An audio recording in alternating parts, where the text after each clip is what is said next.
प्रेमानंद मौन, प्रेमानंद मौन, रब से बढ़कर और है कौन। प्रेमानंद मौन, प्रेमानंद मौन, ईश्वर ही है और है कौन।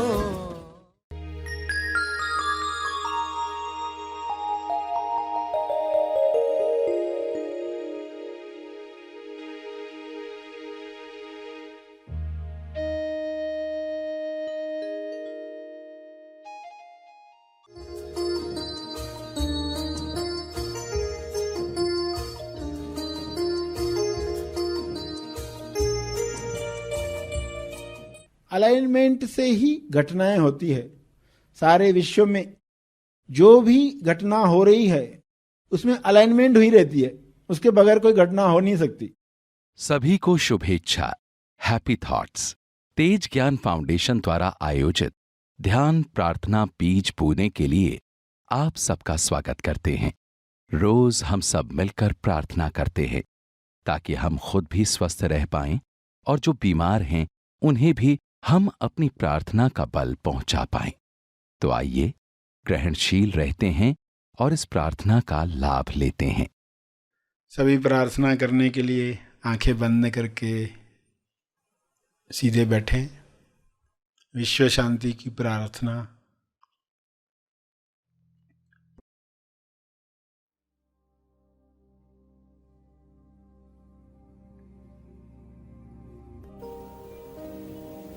अवसर ही भगवान है, युवा पीढ़ी के लिए संदेश। अवसर को पहचानो। अपने जीवन में अब तक क्या क्या अवसर आए, किस रूप में आए, एक आधा घटना भी पकड़ पाए तो टॉपिक और क्लियर होगी।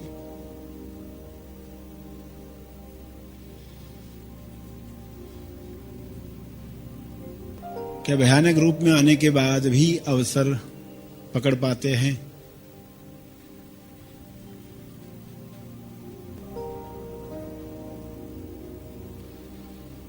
या बुरा लेवल लगाकर दुखी होते रहते हैं?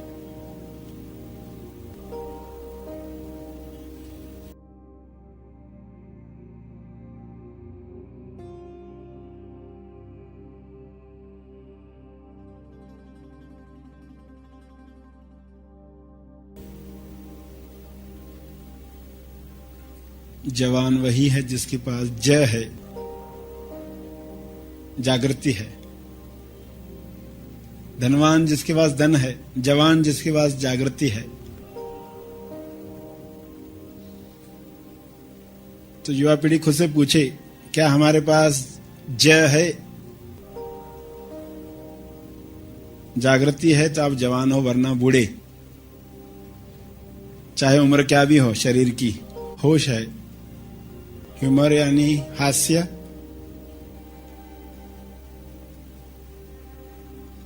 हृदय वाला हास्य, हृदय पर रहने वाले लोगों का संग,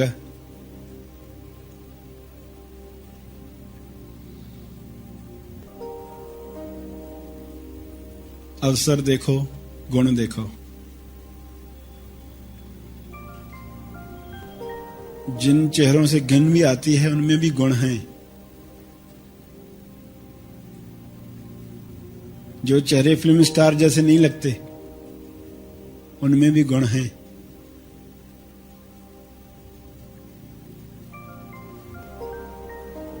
अपनी खोज बाहर नहीं अंदर करो।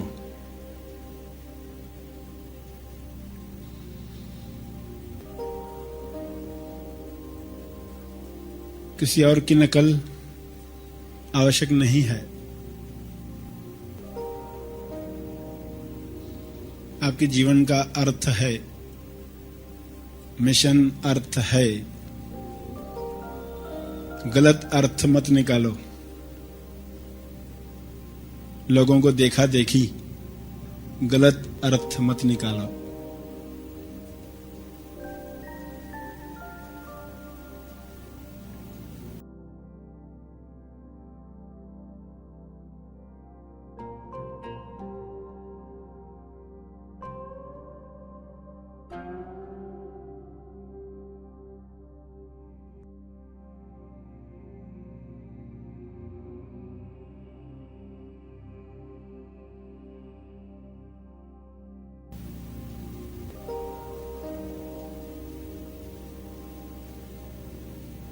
बड़ा अर्थ है,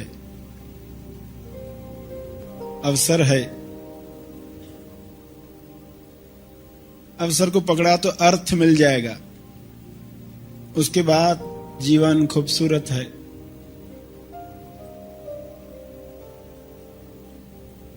हर दुखद घटना में भी आनंद है, हर सफरिंग में भी अर्थ है।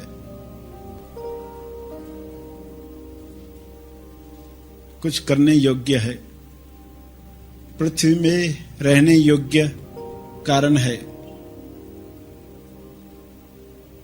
अस्वर में न अटके, कहाँ स्वर चेंज होता है पकड़ पाए।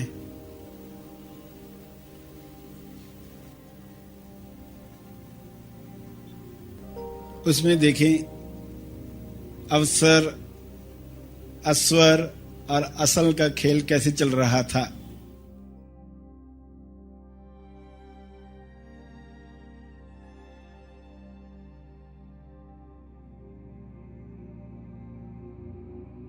अपने शब्दों में प्रार्थना करते रहें।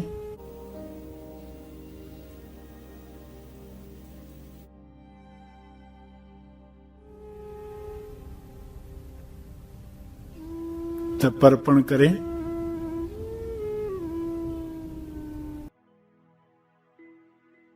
अंत में अपने तप का बल, जो बल अर्जित किया है आपने ध्यान से, प्रार्थना से, समझ से, वह अर्जित बल सबको लाभ दे। इस शुद्ध भाव से तर्पण करें।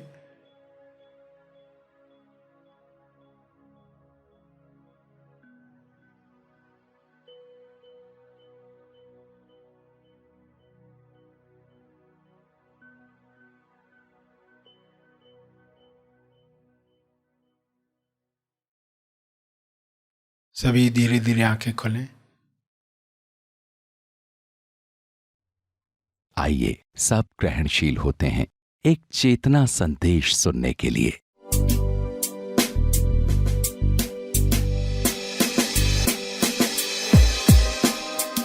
स्वामी विवेकानंद, तो उनके अंदर प्रश्न होते थे, क्योंकि प्रश्न उठना सबसे इंपॉर्टेंट है।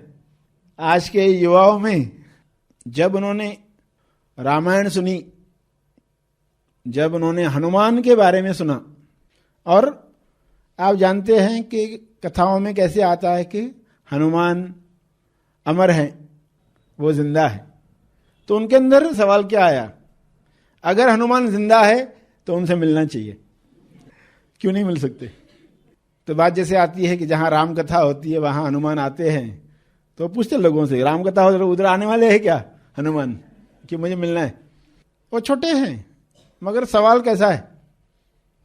और दूसरा जो सवाल उनके अंदर उठता था, क्या ईश्वर को किसी ने देखा है? कम से कम एक इंसान तो होगा पृथ्वी पर जिसने ईश्वर को देखा है, एक इंसान जो जिंदा हो, ताकि मैं उससे मिलूं। और वो जिनसे भी मिलते थे लोगों से पूछते थे सवाल, क्या आपने ईश्वर को देखा है? और रामकृष्ण परमहंस से भी उन्होंने ये सवाल पूछा। रामकृष्ण परमहंस ने क्या कहा, बिल्कुल देखा, जैसे तुम्हें देख रहा हूं। देख सकते हैं, बात कर सकते हैं, लोगों ने सिर्फ प्यास रखनी चाहिए, ईश्वर के लिए रोना चाहिए। क्योंकि लोग क्या क्या पाने के लिए रोते हैं जीवन में, मगर ईश्वर को पाने के लिए कहां कोई रोता है, क्योंकि उस वक्त बुद्धि ज्यादा प्रधान थी। और ये गुरु शिष्य कैसे हैं, बेमिसाल गुरु है, लाजवाब शिष्य है। विवेकानंद सोचेंगे बुद्धि से, विवेकानंद बुद्धि से कैसे बाहर आएंगे, विवेक में आनंद जुड़ने की यात्रा। तो विवेक में ज्ञान भी जुड़ेगा, विवेक में विज्ञान भी जुड़ेगा, मगर विवेक में तेज ज्ञान जुड़े ताकि तेज आनंद प्राप्त हो। और नरेंद्र दत्त हैं चौकस शिष्य, वो चौकस हैं। अटेंटिव स्टूडेंट कैसा होता है क्लास में, स्वामी विवेकानंद अटेंटिव स्टूडेंट है, पढ़ाई को इतनी आसानी से कर गुजरते हैं कि उनके मित्र उनको एग्जाम्स के दिनों में भी खेलते कूदते देखते हैं तो उनकी नकल करने वाले तो फेल हो जाते। बाहर से कुछ लोग नकल करते हैं ना तो वो फेल हो जाते हैं कि हम भी एग्जाम्स के दिन में आ रहे रिलैक्स रहेंगे, पास हो जाएंगे। मगर चूंकि वो क्लासरूम में अटेंटिव थे, क्लास में बैठे तो पूरा उसी पर ही ध्यान है, मगर अटेंटिव होने की वजह से वे संसार में जो अभिव्यक्ति कर पाए, विदेश में जो अभिव्यक्ति कर पाए, शब्दों में लोगों को बता पाए, क्योंकि दुनिया तो शब्दों में समझती है। ईमानदारी से उन्होंने लोगों के सामने बातें रखी। लोग पद, पोस्ट, प्रतिष्ठा कुछ पाने की लालच में कपट करने लगते हैं, मगर रामकृष्ण परमहंस के लिए विवेकानंद नारायण है, क्योंकि वे देख रहे हैं उनकी क्वालिटीज। देख क्या रहे, वे महसूस कर रहे। कपट करने वाले जो लोग हैं उनकी हानि हो जाती है, तो उन्होंने कैसे निष्कपट ईमानदारी से कुछ बातें रखी। तो ये सब वो कह पाए, किस वजह से कह पाए होंगे? उन्होंने हेड से ऑब्जर्व कर करके बाद में जो फील किया वो उनकी वाणी में आया। तो नरेंद्र नर इंद्र है, इंद्र यानी इंद्रियां, और रामकृष्ण परमहंस नारायण जितेंद्र। तो नरेंद्र और नारायण जितेंद्र के बीच में जो महाभारत हो रही थी उसमें इंद्रियों पर कार्य हो रहा था। और वे बाकी के शिष्यों को भी कहते थे, आप विवेकानंद को मामूली मत समझो, यह ऐसी तलवार है जो मयान से बाहर आई है। पहले तो स्वामी विवेकानंद ब्रह्म समाज में जाते थे, वहां पर वे गाते थे तो तारीफ तो मिलती ही थी कि बहुत तुम्हारा सुर अच्छा है। तो वैसे भजन वो यहां पर भी गाते। रामकृष्ण परमहंस से जब मिले तो धीरे धीरे उनके भजनों में भी बदलाहट आने लग गई, क्योंकि अभी समझ मिल रही है नर और नारायण के बीच में मेल, सुरमेल हो रहा है। ये जो अलाइनमेंट है, अलाइनमेंट से ही घटनाएं होती है। सारे विश्व में जो भी घटना हो रही है उसमें अलाइनमेंट हुई रहती है, उसके बगैर कोई घटना हो नहीं सकती। आप चाहते हो कि मुझे फला फला चीज मिले, स्वास्थ्य मिले, पैसा मिले, समृद्धि मिले, अच्छे रिश्ते मिले, बच्चे मिले, लाइफ पार्टनर मिले, तो ये मिले, और आपकी फीलिंग क्या है? फीलिंग है नेगेटिव, तो सुरमेल नहीं है। आपका मेल किससे हो रहा है? स्वास्थ्य न मिले उसके साथ परफेक्ट टैली हो रहा है। स्वास्थ्य न मिले, रिश्ते न मिले, समृद्धि न मिले, उसके साथ बिल्कुल टैली हो रहा है। मिले के साथ टैली नहीं हो रहा है आपका भाव। तो जब तक ये अलाइनमेंट नहीं होगी, सुरमेल नहीं होगा, तब तक वो चीज हकीकत में नहीं आएगी। तो इंसान ने ये देखना चाहिए, मैं जो चाह रहा हूं और जो फील कर रहा हूं, ये मेल खा रहे हैं क्या? दोनों मेल नहीं खा रहे हैं तो ये होने वाला नहीं है। रामकृष्ण परमहंस हमेशा सुरमेल में है। वे जिस उद्देश्य से हैं पृथ्वी पर, फोकस्ड हैं, और वे चीजें हो रही है, वो घटनाएं चल रही है।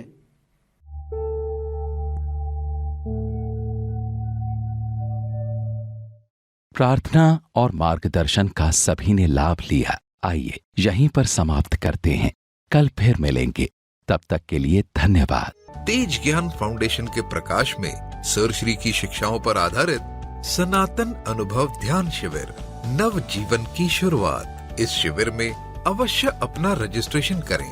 यह शिविर होने जा रहा है शनिवार 14 जनवरी 2023 सुबह 6 बजे से 9:30 और पुनः प्रसारण होगा रविवार दोपहर 1 बजे से 4:30। रजिस्ट्रेशन के लिए दी गई लिंक पर क्लिक करें। अधिक जानकारी के लिए संपर्क करें।